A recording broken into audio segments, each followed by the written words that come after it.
Hello and welcome to the second in our series, 10 Crucial Convictions, a study in the book of Job. Job is a book about what life can throw at you. And we all are going to get good and bad things in our lives. But it's also a book that allows us to ask questions. Why? Why me? Why this? Why now? We're allowed to ask those questions. But hidden away in the book of Job are 10 wonderful beliefs that if I hold, I will be able to live life with courage and victory. And surely that's what it's all about. And so we move on today. We're going to do 5 crucial convictions, moving with some speed.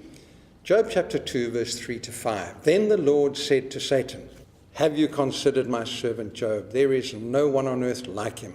He is blameless and upright, a man who fears God and shuns evil." Satan replied, "Stretch out your hand and strike his flesh and bones, and he will surely curse you to your face." So the Lord said to Satan, "Very well then, he is in your hands, but you must spare his life." And so we have the scene in heaven, a scene of tremendous confrontation. Satan taunting God, God standing up against him. There is a spiritual warfare going on of massive proportions. We might say, God is almighty, why doesn't he just win it? That simply indicates how little we know. This is a warfare of cosmic proportions. God will win it, but in the meantime, there is a spiritual warfare going on. Crucial conviction number 3, there are things going on in heavenly places of which we are totally unaware. The whole book of Revelation is about that, a picture of this tremendous spiritual warfare. Now, there is a corollary to this one, and it reads, your struggle may be part of the spiritual warfare, and your keeping the faith may be winning victory in heavenly realms. In the ministry, it was my task to visit sometimes people in old age homes, people feeling very alone, not able to get to church, not able to get out, not being visited much. And they would say, "I feel so useless. And I'm not even strong enough to kind of be a prayer warrior," which some people tell them they should be. "I just feel useless." Or cancer patients who are near the end, but it's taking a long time and they never get out. And they sometimes say, "I feel useless." Well, I often would say to them, be careful of saying you're useless, because the book of Job tells us that just by keeping your faith in the midst of all the struggle, you are serving a purpose in the kingdom of God. And so you can have a meaning no matter what's happening in your life. Viktor Frankl, the famous Jew who was part of the terrible horror of the concentration camps during the Second World War, was one of those who survived. And while he was in the concentration camps, he actually made a study of why some died and some didn't, and yet they were in the same circumstances. And he came to the conclusion, those who had a sense of purpose and a sense of meaning survived. Those who lost it didn't survive. And so he wrote a book called Man's Search for Meaning, in which he basically said, without meaning, life fritters away.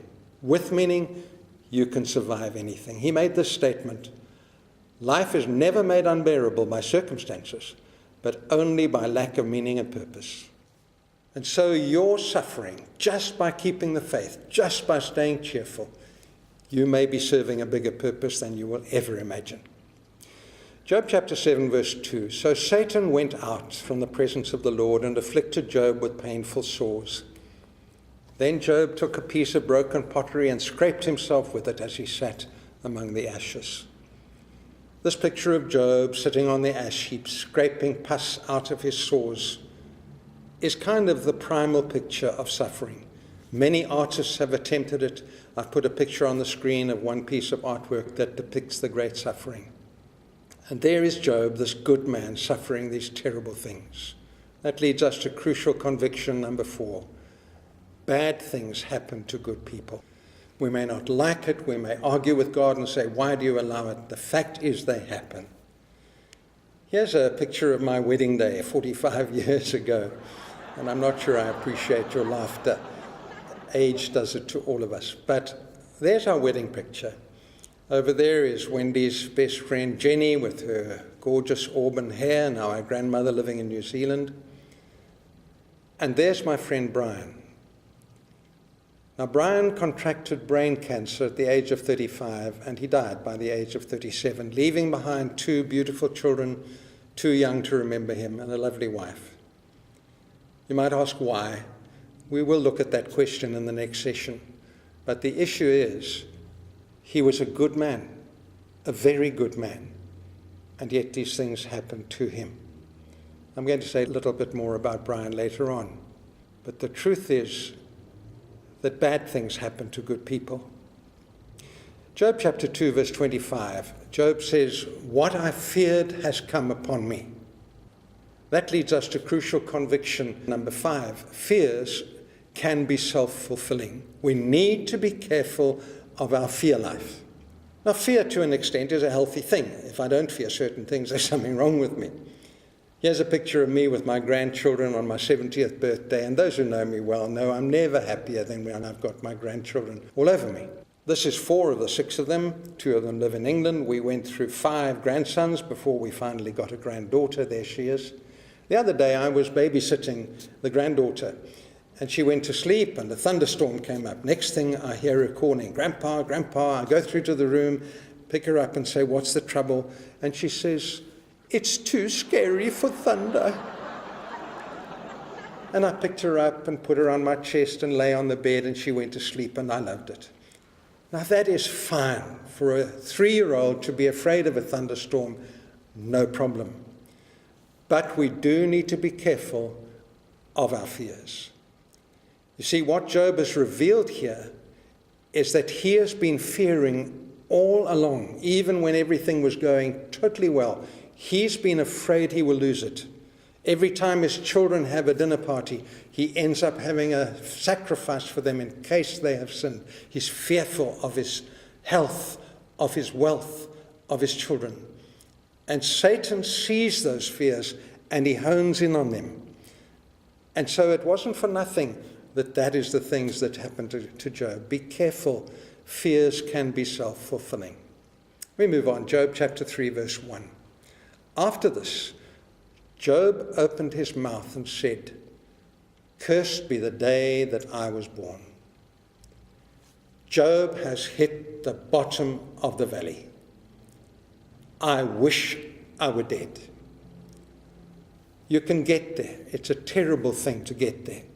And so Job gets there, and then for chapters, he expresses his grief and his anger and his confusion.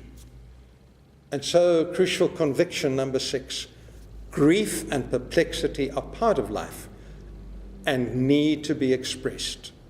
Job has very good reason to be depressed. He's lost his health, he's lost his children, he's lost his wealth. All he's got left is his own life and his wife. And then his wife doesn't support him.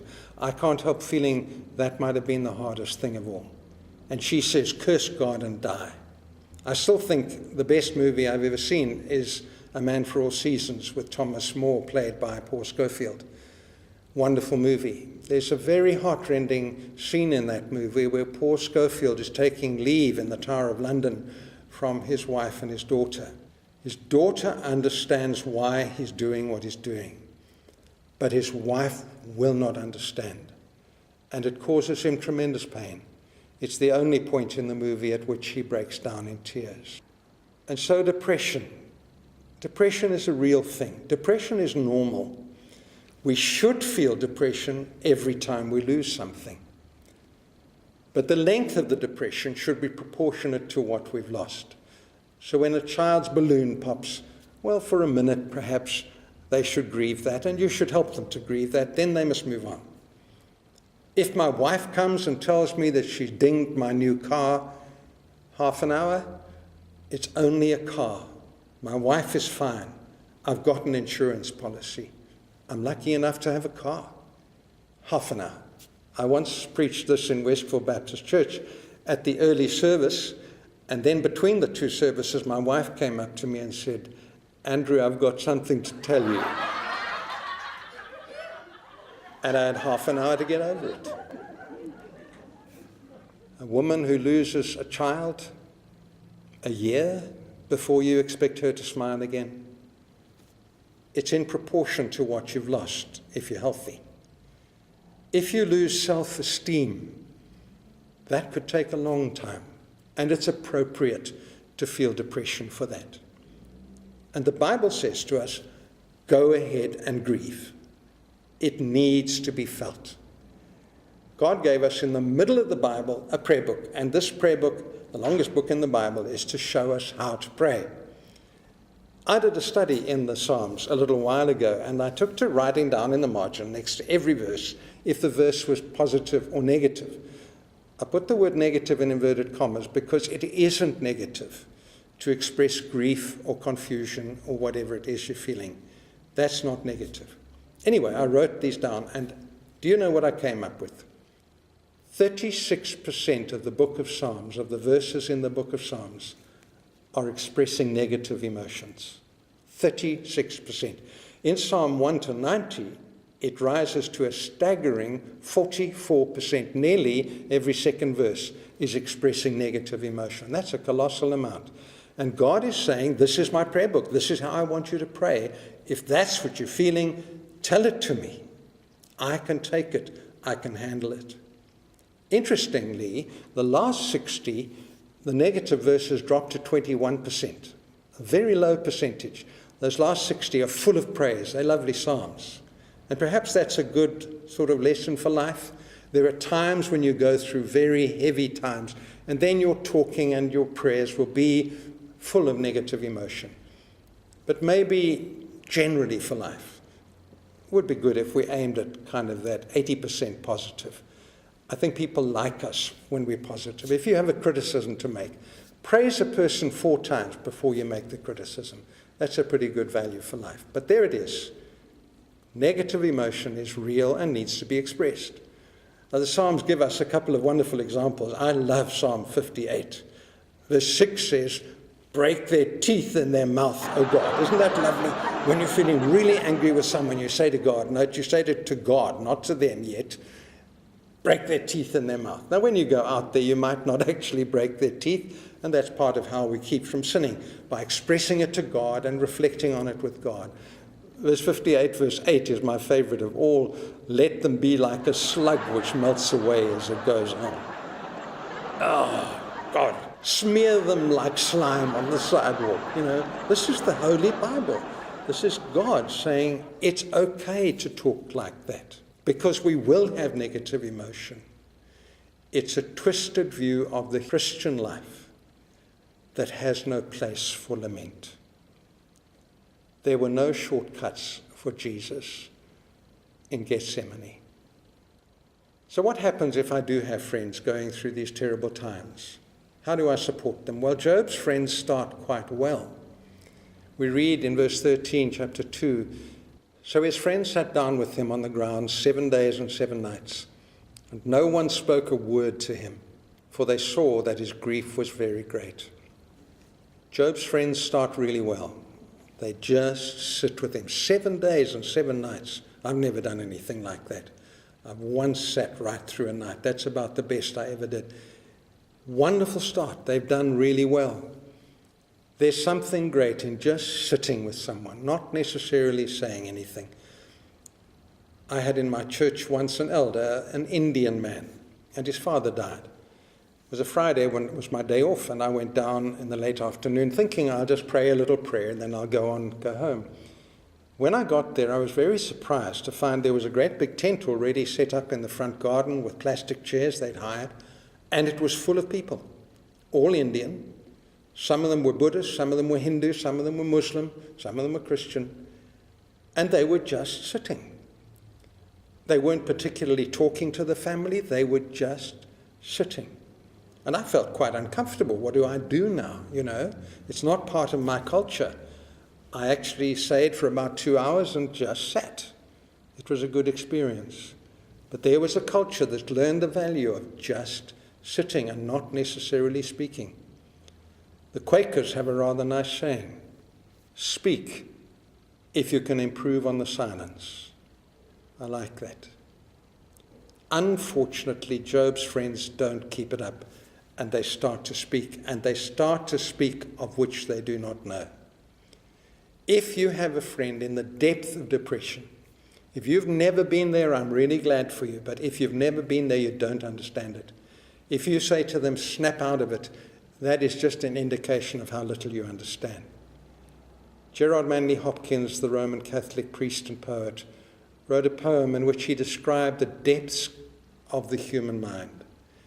Oh, the mind has mountains, cliffs of fall, frightful, sheer, no man fathomed.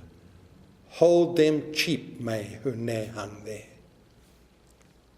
The mind is no man fathomed, and we must never presume to understand for someone else. But you, if you're ever in those positions, are invited to share it with God. Well, we end today on a wonderful positive note. In the depth of all this, although Job expresses his grief, he comes out with some absolute gems. Some of the most famous sentences in the world. You probably know them off by heart. Chapter 19, verse 25. I know that my Redeemer liveth, and that he will stand at the latter day upon the earth. Whatever else is going on, I know God is still there, still real, and is my Redeemer. There's a wonderful faith in that. Crucial conviction number 7. People with faith can withstand tremendous trials. It's been my privilege down the years to minister to many dying people. You might find it strange, but I need to say that one of the most uplifting experiences in my whole ministry has been ministering to the dying, because I have seen often firsthand how Christian people can face terrible trials, including the final trial, with great heroism and faith. It's been a great joy and building up in my life. Job chapter 1, verse 21, he said, the Lord has given, the Lord has taken away. Blessed be the name of the Lord. Now you can say those words kind of in fatalism, or you can say them with great faith. Matt Redman has turned that into a wonderful modern song. Blessed be the name of the Lord. He gives and takes away. My heart will choose to say, blessed be your name. Job chapter 13, verse 15, though he slay me, yet will I trust him. Coming back to my friend Brian, he had an operation, they opened him up and they just closed him up again and they said, we're sorry, there's nothing more we can do. You may get a couple of months. In fact, he got 6 weeks. In those 6 weeks, Brian managed to say something to virtually every one of us that we carry with us.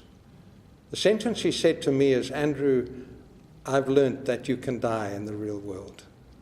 And that's been really important to me down the years. Ronald Adams, a friend of ours, went in those last days, and Brian said to Ronald, though he slay me, yet will I love him. People with faith can withstand tremendous trials, even children, or perhaps I should say especially children. Children with leukemia and terrible things, it's amazing how they keep their faith. Often they keep their parents' faith intact. There was a little girl dying of leukemia, lying in the hospital ward, and the night sister came to tuck her in and saw that the little girl was quite afraid. So she said to her, if you just look up in that corner over there, and you look really carefully, you may see angels are here looking after you. And if it gets really bad, just put up your hand, and Jesus will come and help you. Well, the sister tucked the little girl in and went off about her duties, and other things happened so that she forgot about her for some time.